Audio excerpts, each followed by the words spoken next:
Bonjour mes bien-aimés dans le Seigneur, que notre Dieu soit béni. C'est le moment de notre méditation du jour. Je vous conseille de lire, de méditer et d'écouter pour l'édification de tous. Les thèmes choisis est l'amour de l'argent. Inspiré du livre aux Hébreux, chapitre 13, verset 5. Écoutons la parole du Seigneur. Ne vous livrez pas à l'amour de l'argent. Contentez-vous de ce que vous avez, car Dieu lui-même a dit, je ne te délaisserai point et je ne t'abandonnerai point. Mes bien-aimés, ce passage nous montre un aspect important de la foi chrétienne, c'est le contentement. Le contentement, c'est un élément important. Le contentement, c'est un signe de la foi. Cela prouve que tu es dans la foi. Celui qui se contente de ce qu'il a, c'est qu'il compte sur Dieu. Se contenter de ce que tu as veut dire tout simplement que je comptais sur Dieu. C'est important. Et nous devons éviter l'amour de l'argent. Parce que l'une des causes de la destruction de la foi aujourd'hui est l'une des causes de l'infiltration du diable dans nos églises, c'est l'amour de l'argent. Parce que, encouragé par toutes sortes de convoitises, aujourd'hui, pour certaines personnes, bien certains chrétiens, la foi est devenue un moyen de gagner de l'argent. Et cela entraîne les gens dans beaucoup de dérives, dans beaucoup de scandales, dans beaucoup d'impuretés et de pratiques honteuses, comme l'Écriture dit, car l'amour de l'argent est une racine de tout le monde. Quelques-uns, en étant possédés, se sont égarés loin de la foi et se sont jetés eux-mêmes dans bien des tourments. Oui, à cause de l'amour de l'argent, beaucoup de frères et sœurs se sont jetés dans bien des tourments. Certains même ont vendu leur âme à Satan. Ils ont vendu leur dignité à Satan à cause de l'argent.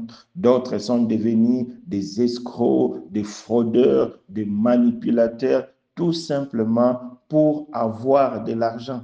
Mon frère, ma soeur, attache-toi à Jésus. Demande la force à Jésus pour travailler. Demande la force à Jésus parce que seul Jésus qui peut te donner la force nécessaire pour travailler et gagner honnêtement ta vie.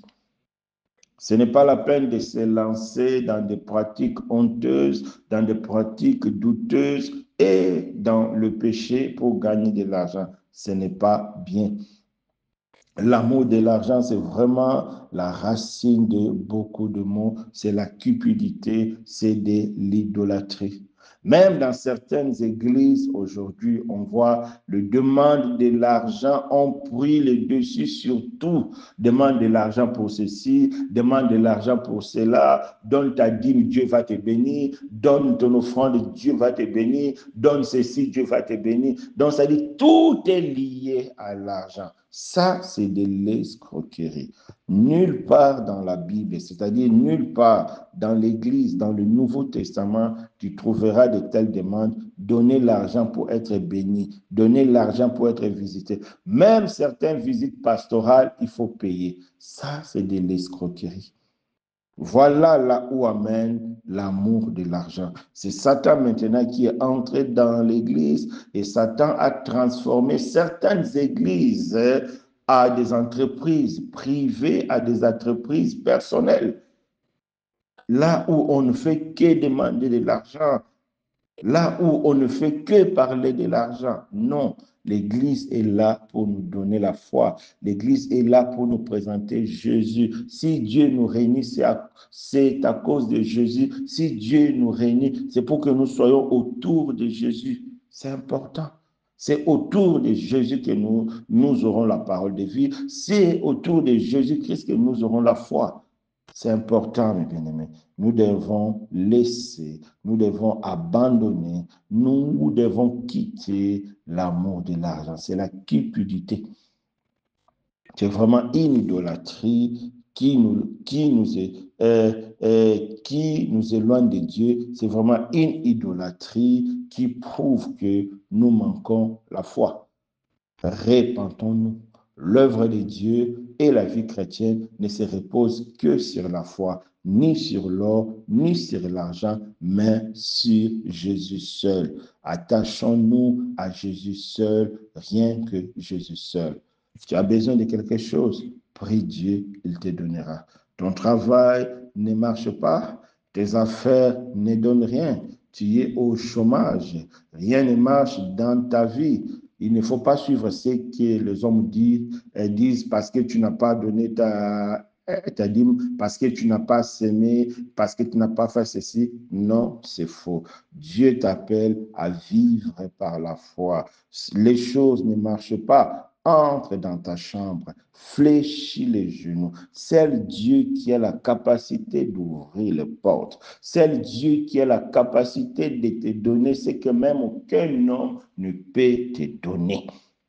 Attache-toi à Dieu par la foi. C'est pourquoi la Bible nous dit, regardons Jésus, parce que c'est lui qui est le créateur et le consommateur de la foi. Jésus consomme la foi et la foi nous permettra de vivre selon le moyen que Dieu nous a donné.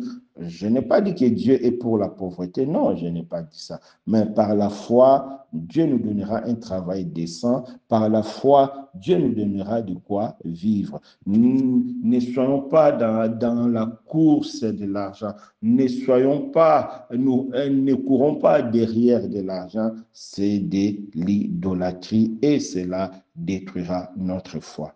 Mon frère, ma soeur, attachons-nous à Jésus par la foi.